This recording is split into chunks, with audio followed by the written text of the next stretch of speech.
new rules to make electrical goods cheaper and longer lasting. Manufacturers will legally have to make spare parts available to help keep them running for up to 10 years longer. Joining me live now on LBC News to talk about this is Kevin Brown, CEO of Pacifica Group, a national company which completes 6,000 white good repairs a week. And he joins me now. Hi, Kevin. Hi, Jim. How are you doing? I'm good, thank you. Do you think this is a good or a bad idea, first of all? Yeah, I think it's a great idea. I think firstly, it's great for the environment. The longer we can keep these appliances going, then the less requirement there is to produce new ones. I also think it's great for the industry. I think it gives a lot of young aspiring engineers the opportunity to kind of get themselves a career. It's also good for the customer as well, because ultimately it's cheaper to repair the appliance than replace it. Presumably they're not expecting me, if I've got the spare parts, to have a go at fixing it. That would be quite dangerous, wouldn't it? Yeah, that's right. So the regulations actually say that the manufacturers have got to make spare parts available to professional repairers. So it's about the availability of the spare parts to enable the repair rather than anybody having a go.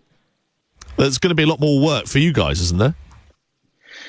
Yeah, we expect this to mean that we have an increase in the number of jobs that we do. And in preparation for that, we've taken on 50 new trainees since October.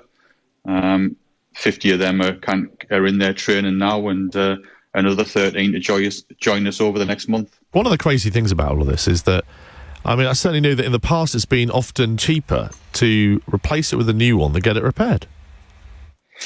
Yeah, that's always been the perception, but it's never actually been reality. Is it not? The average repair for a large white goods appliance, your fridge, freezer, your washing machine, or your cooker is below £100. And if you look to buy a new washing machine, you're probably the cheapest one out there. It's probably going to be a couple of £100, I suspect. I think I need to shop around. Probably. Yeah. Just wondering as well. Have you ever heard about the phrase forced obsolescence? About how manufacturers make things, particularly it was about, light bulbs is one of these things where they're actually able to make a product last longer, but they choose not to, whether it's light bulbs or tyres, because guess what? They want the consumer to buy again. Yeah, and these regulations, they have tried to address that. And part of the regulations, it states that manufacturers now, they cannot make fixings which can only be released using a specialist tool. And that was one of the problems in the past, that manufacturers may use a certain type of tool and that prevented repairs from taking place. But the regulations now